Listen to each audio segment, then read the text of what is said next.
السلام علیکم ورحمۃ اللہ وبرکاتہ۔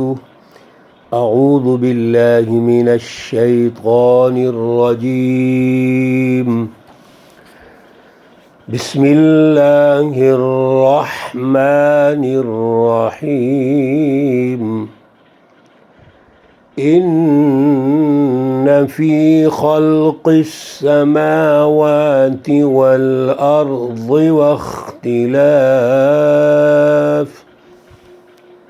واختلاف اللیل والنہار والفلك التي تجري في البحر بما ينفع الناس وما أنزل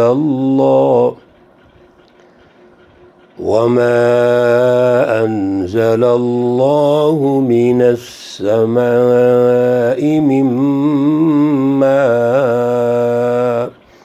صدق اللہ العلی العظیم۔ اللہم صلی علی سیدنا ومولانا محمد النبی الأمی وعلى آلہ واصحابہ وبارک وسلم وصلی علیہ۔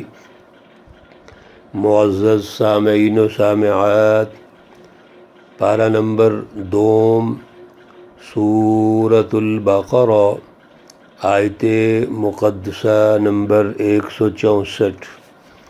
اللہ رب العزت اس آیت مقدسہ کا فہم و شعور عطا فرمائیں اور عمل کی توفیق اور صلاحیت عطا فرمائیں۔ گزشتہ درس میں اللہ رب العزت نے وہ اعلیٰ فکر و شعور، اعلیٰ نظریہ، سچی تعلیم، سچی تربیت جو ہر دور کے معروضی حالات کے مطابق ہے، اس کو جو چھپاتے ہیں، کتمان حق اور کتمان علم کرتے ہیں، علم حقیقی، اللہ رب العزت نے ان پر بڑی وعید فرمائی اور لعنت فرمائی ہے، پھٹکار فرمائی ہے۔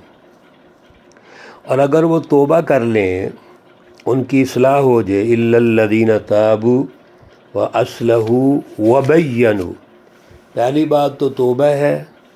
اگر ان سے یہ غلطی ہو گئی، انہوں نے چھپایا علم کو، اس دور کے علوم کی قدر نہیں کی، انسانیت میں وہ اعلیٰ شعور پیدا نہیں کیا، جب ان کو سمجھ آ گئی، اصلاح ہو گئی، اپنی تربیت کروا لی انہوں نے، وبینوا، اور پھر اس علم کو واضح کر دیا۔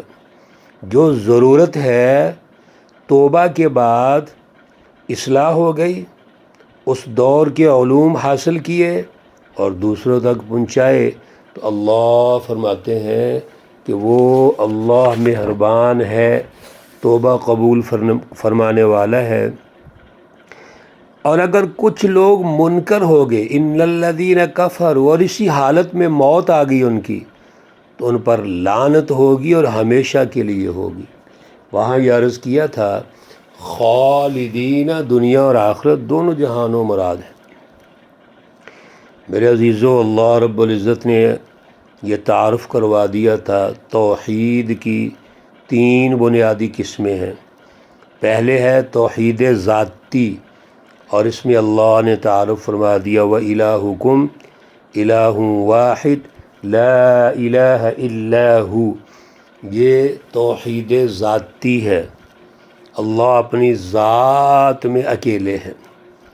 دوسرا توحید صفاتی ہے، الرحمن الرحیم، اللہ کی صفتیں ہیں، یہاں تجلی رحمانی کا ذکر ہے، اللہ کی رحمت کا ذکر ہے۔ اور آج کی آیات میں، آیت مقدسہ میں، اللہ رب العزت کی جو تیسری قسم ہے، توحید فعالی، اللہ رب العزت جو سوسائٹی کی مینجمنٹ کرتے ہیں اور سوسائٹی کی مینجمنٹ کے لیے کائنات کا ایک نظام بنایا، کائنات کی مینجمنٹ کا فرمائی، وہ کیا ہے؟ اللہ پریکٹیکلی جو آسمان زمین اور رات دن کی تبدیلی اور یہاں پر اللہ کی نعمتیں ہیں، وہ کون کون سی ہیں؟ میرے عزیزو، یہ سب کچھ اللہ کا ہے۔ پوری کائنات کی تخلیق اللہ نے کی، اور اس کائنات کے جو مرکزی عناصر ہیں وہ اللہ نے پیدا کیے، جس میں آسمان اور زمین سب کچھ ہے۔ تو اللہ تعارف کرواتے ہیں، ان فی خلق السماوات، ان بے شک، حرف تاکید ہے یہ، فی خلق السماوات آسمانوں کی پیدائش میں، پیدا کرنے میں، والارض اور زمین، بے شک آسمانوں اور زمین کے پیدا کرنے میں۔ توجہ سے میرے عزیزو، بڑی ترتیب سے اللہ ہماری تربیت فرما رہے ہیں کہ سب سے پہلے بات یہ سمجھ لیجئے کہ اس کارخانہ قدرت میں سب سے بڑی چیز کیا ہے؟ آسمان ہمیں نظر آ رہے ہیں ہمارے سروں کے اوپر، والارض اور زمین، اور زمین پہ ہم رہ رہے ہیں، اور پھر ان آسمانوں اور زمین کے درمیان اور جو آسمانوں اور زمین میں وسائل رکھے ہیں اللہ تعالیٰ نے، وہ بھی آگے آ رہے ہیں۔ واختلاف اللیل والنہار، اور رات اور دن کے باہمی اختلاف میں، تبدیلی میں۔ رات اور دن کا آپس میں اختلاف یہ ہے کہ اگر رات ہے تو دن نہیں ہو سکتا، اور اگر دن ہے تو رات نہیں ہو سکتا۔ لیکن یہ رات اور دن کی جو تبدیلی ہے، اس کا اختلاف ہے، اس کے پیچھے کیا منطق ہے، کیا حکمت ہے اللہ رب العزت کی، وہ آخر میں اللہ ارشاد فرمائیں گے۔ تو آسمان اور زمین جو اللہ نے پیدا کیے ہیں ایک بات، رات اور دن جو اللہ نے پیدا کیے اور ان کی تبدیلی، آپس میں اختلاف، والفلک التی تجری، اور وہ کشتیاں جو تجری چلتی ہیں، فی البحر سمندر میں، سمندروں میں جو بڑی بڑی کشتیاں چلتی ہیں، بحری جہاز چلتے ہیں۔ اور اس کا مطلب یہاں پر یہ ہوا، دو یہاں مقاصد، ایک تو سمندر، جس طرح رات اور دن، سورج، آسمان اور زمین، اسی طرح سمندر، اور سمندر کے اندر کشتیاں، بما ينفع الناس، اس سے لوگوں کو فائدہ ہوتا ہے۔ سمندر کا پانی یہ بھی مفید ہے انسانیت کے لیے۔ میرے عزیزو، ہر چیز اللہ کھول کھول کے ارشاد فرما رہے ہیں کہ یہ ینفع الناس ہے، ہر چیز۔ اور کشتیاں بھی، کشتیوں سے بھی لوگ سفر کرتے ہیں، بحری جہازوں پہ لوگ سفر کرتے تھے، ایک دوسرے کے لیے ملنے کے لیے منتقل ہوتے تھے، سامان منتقل کرتے تھے، سب کچھ ہوتا، اور ابھی بھی ہوتا ہے۔ بڑے بڑے سامان کے لیے، بھاری سامان کے لیے اب بھی جہاز ہیں بڑے بڑے، لیکن ہے کس کے لیے؟ ینفع الناس، انسانیت کے فائدے کے لیے۔ یہاں یہ بات واضح ہو گئی کہ اللہ رب العزت نے کائنات کی جو تخلیق کی، اور کائنات کے مرکزی ارکان جو اللہ نے تخلیق کیے، جیسا کہ آسمان ہے، جیسا کہ زمین ہے، جیسا کہ رات آتی ہے، پھر رات ختم ہو کے دن آ جاتا ہے، پھر یہ سمندر بڑا پانی کا ایک بہت بڑا ذخیرہ جو ہے، اور پھر اس سمندر سے فائدے کیا اٹھانے ہیں، اس میں کشتیاں چلتی ہیں، جہاز چلتے ہیں۔ میرے عزیزو، اللہ رب العزت نے یہ واضح ارشاد فرما دیا کہ اس سمندر کا بھی فائدہ ہے۔ اتنا بڑا جو ذخیرہ ہے پانی کا، اس کا فائدہ، پانی ٹھہرا ہوا ہے، مختلف جگہوں سے آ رہا ہے، لیکن ہمارے لیے وہ سفر کا ذریعہ بن گیا۔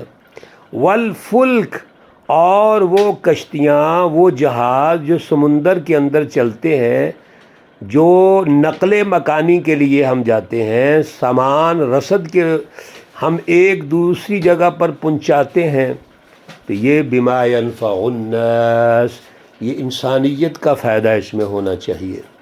یہاں کوئی خاص گروہ، خاص مافیا یا خاص کوئی بڑی طاقت یہاں پر غالب نہیں ہونی چاہیے۔ بما ينفع الناس، انسانیت کا اس میں فائدہ ہونا چاہیے۔ آیت کریمہ یہ چونکہ تھوڑی سی لمبی ہے اور انشاءاللہ العزیز کل اس کو ہم مکمل کریں گے۔ یہ اللہ کی نعمتیں ہیں، تخلیق کائنات ہے، اور اللہ رب العزت کے وہ افعال ہے، کائنات کی مینجمنٹ ہے جو غور و فکر کے لیے ہے۔ اللہ ہمیں اعلیٰ شعور اور فہم عطا فرمائے۔